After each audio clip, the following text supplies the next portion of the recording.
As I was doing my research for the book, The Power Pack, 101 Points to Social and Economic Justice, I discovered that Professor Harvey Brenner of Johns Hopkins University conducted a study and found that a 1% increase in unemployment caused a 5.7% increase in homicide, a 4.1% increase in suicide, and a 4.0% increase in prison admissions, and a 3.5% increase in mental hospital admission.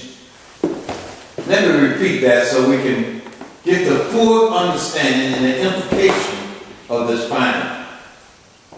Professor Harvey Brenner of Johns Hopkins University conducted a study and found that a 1% increase in unemployment caused a 5.7% increase in homicides, a 4.1% increase in suicides, and a 4.0% increase in prison admissions, and a 3.5% increase in mental hospital admissions.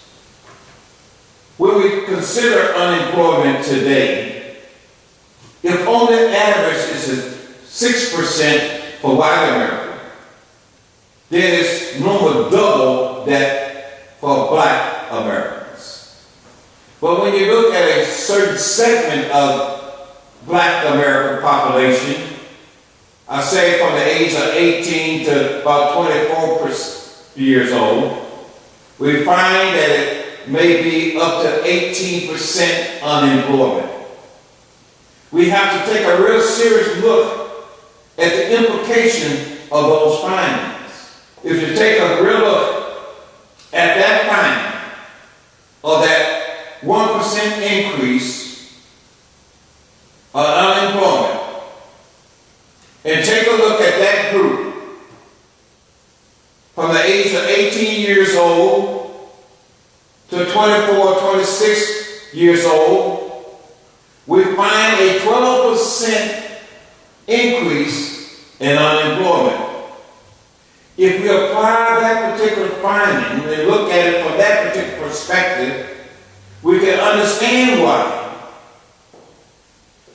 that prison admission is so high, or homicide is so great. If you take 5.7 times 12, then at the very minimum you have about 67% increase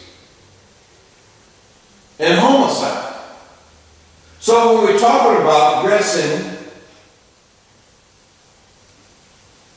unemployment is so critical. We have to begin to look at it from a complete different vantage point. As some have suggested, that you cannot just put people in prisons. In Los Angeles, California, they tried 3 strikes you out. What they found that did not work. Some have even suggested today that you can come up with legislation and put people or treat them as if they are a nuisance without addressing the root causes. But I submit to you today, in order to address the problem of unemployment, we must begin to address the problem from looking at it from a number of different vantage points. We have to begin to address root causes. We have to identify those root causes. Of course, one of them is a spiritual void. Then we may have high unemployment, lack of education, lack of skill, the demand for drugs, the opportunity to sell drugs, gain phobia, what people are afraid of. We must address each one of those root causes. And it's going to take all of us working together to that end. We have established a program which is called Operation Root Up Gangs. Short title, which is called Operation Rug. It's going to take all of us understanding this problem from a completely different vantage point. And I say to you today, as we begin to work together as a people, with a sense of urgency and a sense of responsibility, because God has blessed us with so much wealth, knowledge, expertise, time. The question is, what are we doing with the time that God has given unto us? What are we doing with the resources that God has given us as His people? If we really love God with all our hearts and all our soul and all our might, if we truly can love one another as we love ourselves, and then we can look at it from a completely different vantage point. I submit to you today, as Dr. King looked at this problem from many, many years ago. He knew that it would take a soul force where people of goodwill would put their mind and body in motion. And I submit to you today, here in the city of Jackson, Tennessee, we have work to do. And as I stand for you this hour, my prayer is for the people throughout the city of Jackson, Tennessee. Really begin to take a real look at what we must do to create a community where we all can come together and grow together in love, whereby we all can prosper. We can work together to clean up the streets of Jackson, Tennessee by empowering and equipping people. Now here at the Jackson Empowerment Enrichment Complex, we have an opportunity at a place that's centrally located downtown Jackson, Tennessee. At this complex, we have programs.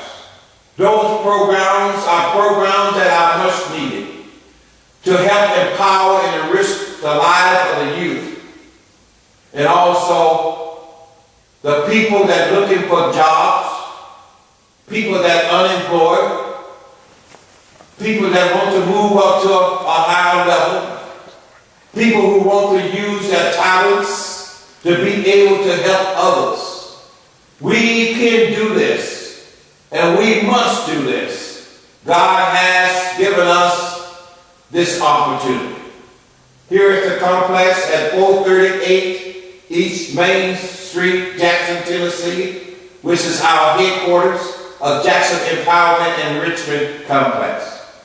We are here early in the morning, anywhere from 9 o'clock in the morning until 6 o'clock p.m., whereby we have activities for the youth in the afternoon program. And we also have a Job for Life program, which is in place now. These are activities that is going to continue to go on throughout this process. But we also, in addition to that, we have planned to have a women transitional house, whereby we have a long-term program from 12 to 18 months, and we're looking forward to be able to bring that program into fruition. And there's a garage on the location. We plan to have workshops whereby people can learn some basic skills. Electrical wiring, plumbing, and woodwork. It's going to take everybody coming together and using your talents to be able to contribute to those type programs. What it's going to take? It's going to take committed people, able to see the vision from a different vantage point. Take a lot of work. When people really begin to take a real look at the time that they have and what they have acquired over the years. They're going to take the elderly population, people who have retired, because that group are rich with knowledge and experience and expertise, and they're hungry out there by the young people that want to be embraced by these people. So here we are today, sharing this with you. We're sharing this with you in love. And I just pray that you be able to receive what we have given unto you.